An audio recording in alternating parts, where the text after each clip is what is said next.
Yo tout le monde, me voilà dans cette petite vidéo où je vais faire le débrief du Rustler 4x4 XL5. Si vous avez vu la dernière vidéo que j'ai sortie où j'ai fait le débrief du Rustler 4x4 VXL, j'avais dit que j'allais faire la même pour le XL5.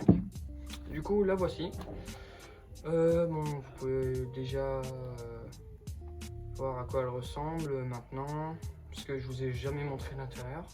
Je vais parler des pièces que j'ai changées, même quelques-unes que j'ai rajoutées, des pièces que j'aimerais changer et de ce que je pense de cette petite voiture. Bon, déjà, je vais commencer par les pièces que j'ai changées. Bon, déjà, vous pouvez voir, si vous connaissez le Rustler 4x4 XL5, j'ai changé le cardan central. D'origine, il est en plastique. Et moi je l'ai mis en alu vert parce que je l'ai cassé. Et la voiture, moi au début j'aimais bien le vert et j'ai acheté un cardan central vert. Aussi, si vous voulez changer le cardan central, bien, il faut changer une petite pièce qui est à l'avant. Je vais vous la mettre en image et elle sera dans la description de la vidéo. La référence de la pièce. Aussi, si vous changez aussi le cardan central, vous allez gagner en accélération. Peut-être pas en vitesse, mais en accélération. Après, d'autres pièces que j'ai changées. Il y a des pièces que j'ai changées parce que je les ai cassées, mais ça c'est pas vraiment très important. Je vais quand même le dire pour les personnes qui voudraient acheter un Rustler 4x4 XL5 pour se renseigner, pour voir les pièces fragiles ou les choses qu'il faut pas faire. Parce que celle-là, ça fait 1 an et demi que je l'ai et je sais à peu près ce qu'il faut pas faire avec et ce qu'il faut faire aussi. C'est je roulais avec Elliot. On roulait et il y avait un petit caillou, enfin un caillou bien sûr dans la terre, et je l'ai tapé avec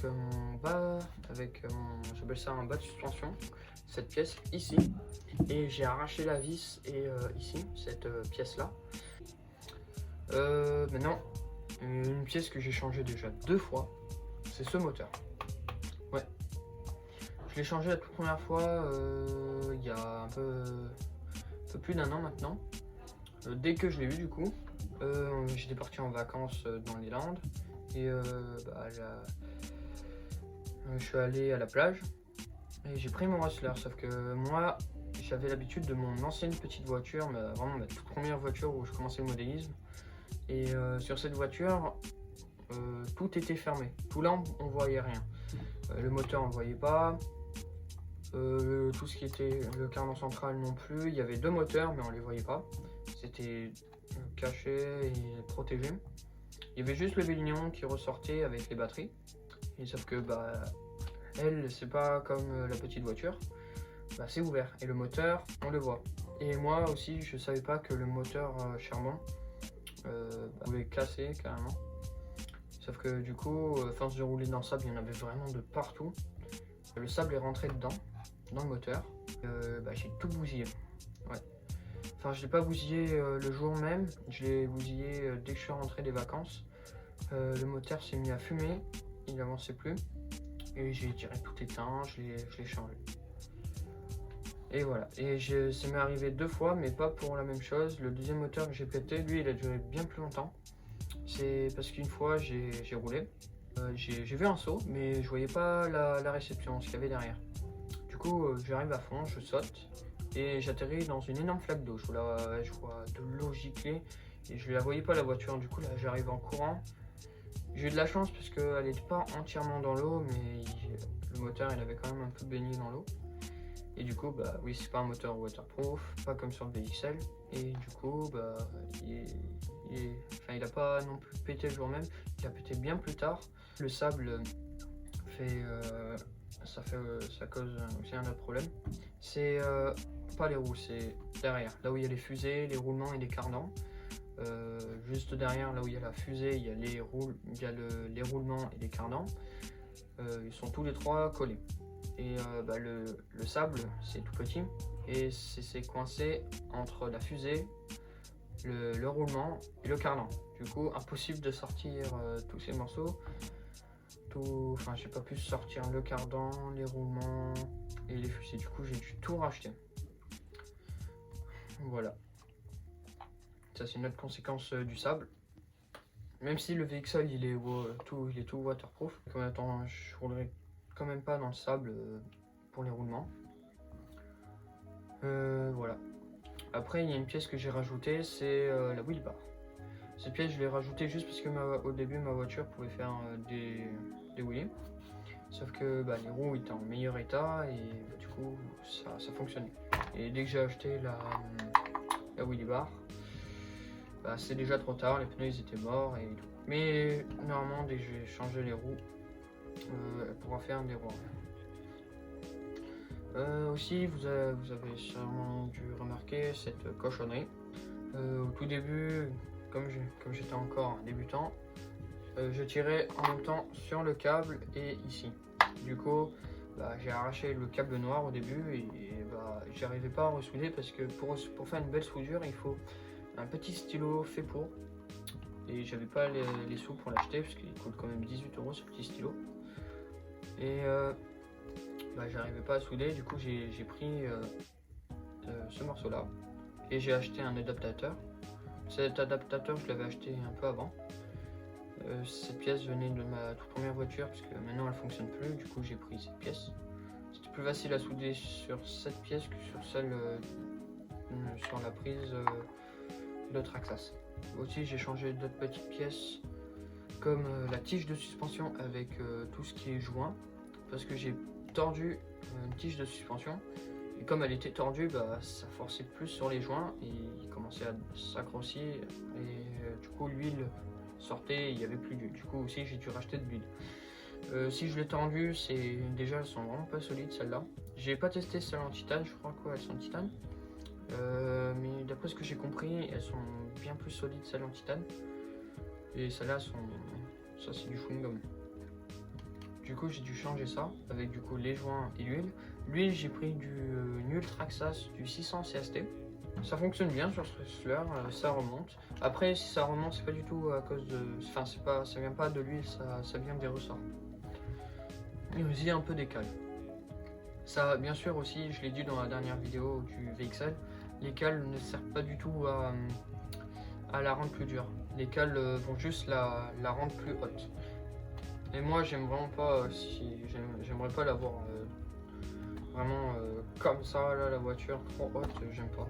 Aussi j'ai dû changer l'huile et les joints du différentiel avant-arrière parce que il y a du sable qui est rentré dedans, dans le différentiel. Et du coup l'huile était toute noire et j'ai même pété un joint. Du coup oui j'ai acheté les joints de différentiel et aussi de l'huile. Moi en huile j'ai pris une huile Tornado silicone huile. J'ai pris du 25 000 CST parce que c'est une voiture qui fonctionne en moteur charbon 2S et du coup pas en brushless. Du coup avant de l'acheter bien sûr je me suis renseigné et j'ai vu qu'il fallait prendre entre du 20 000 et du 30 000 CST. Du coup moi j'ai pris entre les deux du 25 000. Aussi j'ai changé beaucoup de vis. Toute une visserie j'en ai acheté beaucoup puisque au tout début j'utilisais un tournevis pas adapté du tout à ça. C'était bien sûr la même tête mais vraiment un tout petit peu trop petit. Vraiment même pas un millimètre trop petit, encore moins d'un millimètre. Du coup j'ai foiré des vis et j'ai dû racheter plein de vis. Et il y en a encore qui manquent, enfin il en manque pas, c'est juste les tailles de vis qui me manquent. Parce que j'ai pris des vis qui sont là, mais il y en a qui vont à d'autres endroits qui sont légèrement plus petites et du coup j'ai pas pu les acheter celles-là. Parce que du coup j'avais pas assez d'argent pour acheter toutes les vis qu'il fallait. Voilà. Bon maintenant je vais passer aux pièces que j'aimerais changer.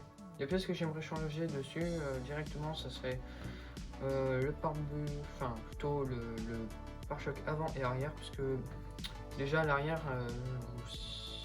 vous avez sûrement dû remarquer que j'ai plus de LED à l'arrière. En fait j'ai pété un câble et en même temps la LED et c'était impossible de ressouder. Et dès que la LED de ce côté était coupée, l'autre côté ne fonctionnait plus non plus. Du coup j'ai tout jeté et je trouve pas ça beau, je suis pas trop fan. Et à l'avant non plus, j'aime pas trop les LED. Et au plus, il est tout abîmé.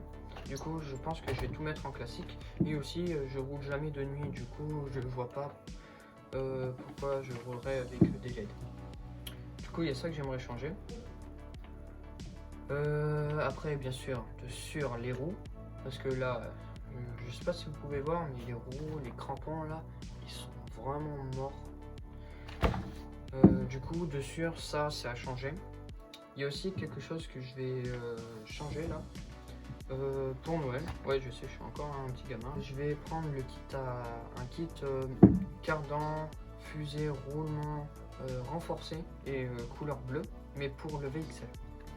Du coup, les pièces, tout ce qui est cardan, fusée, roulement, faut passer sur celle-là parce que sur ce Rustler, j'ai des problèmes de roulement, ils ont du mal à tourner, ils sont tout abîmés et les fusées aussi, il y en a.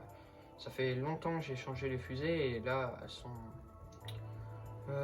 tout abîmées. Et aussi les cardans, ils ont un jeu de malade. Comme là, il y a tout ça le jeu, c'est énorme.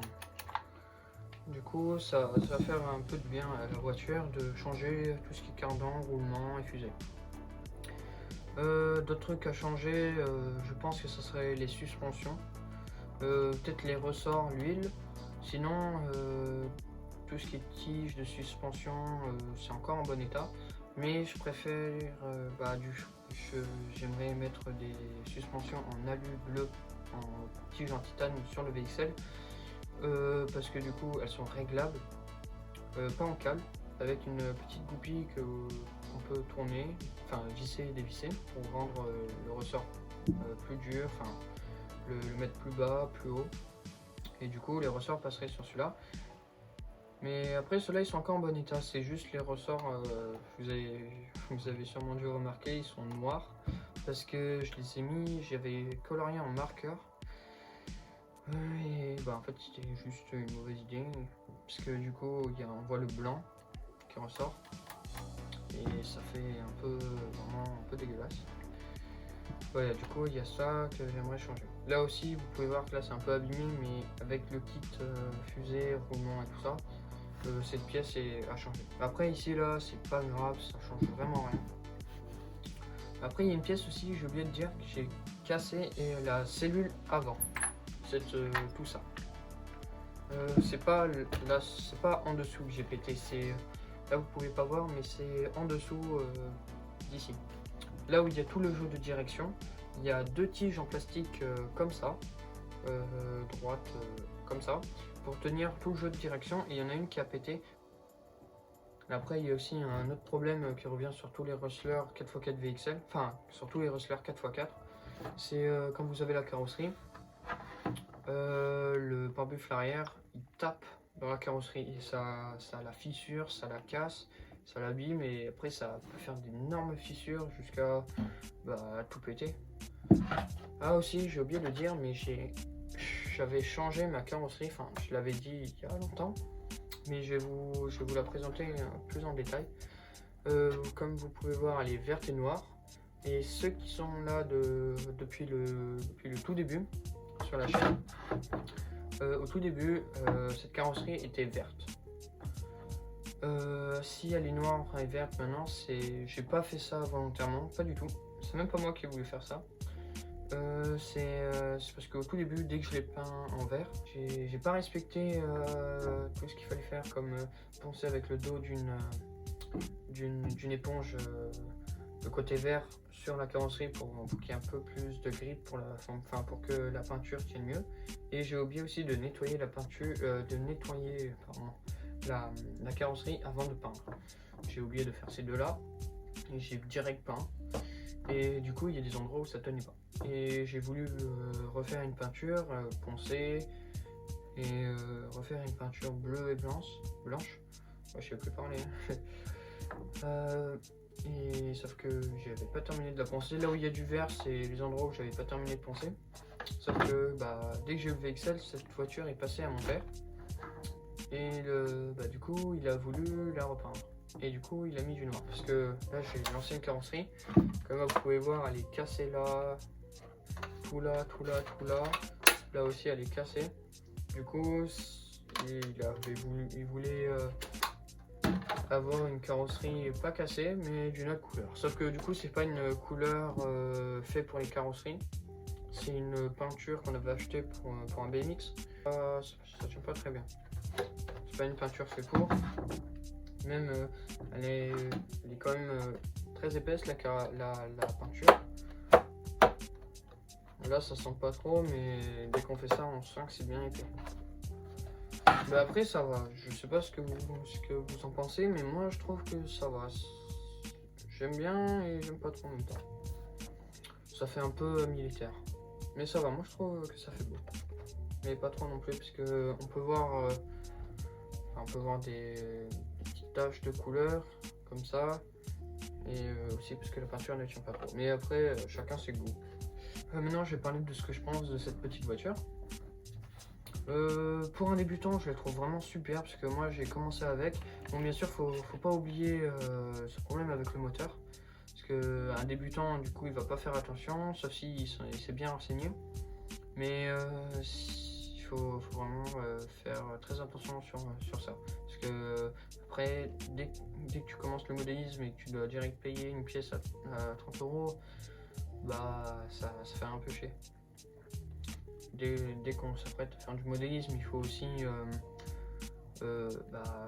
savoir l'entretenir, comme faire attention sur les vis, aussi tout ce qui est suspension, différentiel, et aussi pour la nettoyer, faire attention sur les pièces et tout.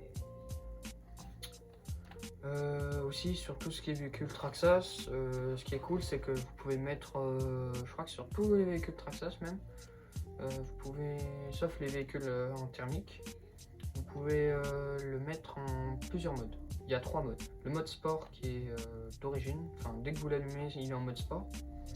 Il y a le deuxième mode course, ça vous prive de la marche arrière. Et il y a le mode débutant, qui est du coup la voiture elle perd 50% de sa capacité. Et du coup pour vraiment, dès qu'on sait vraiment pas gérer le véhicule, on peut le mettre en 50%. Aussi, j'ai un petit truc à vous dire, c'est que il va bientôt y avoir un nouveau véhicule sur la chaîne. C'est le tout nouveau Rustler 4x4 BL2S. Bien sûr, il sera pas à moi parce que je suis déjà un enfant pourri gâté. Il sera à mon père.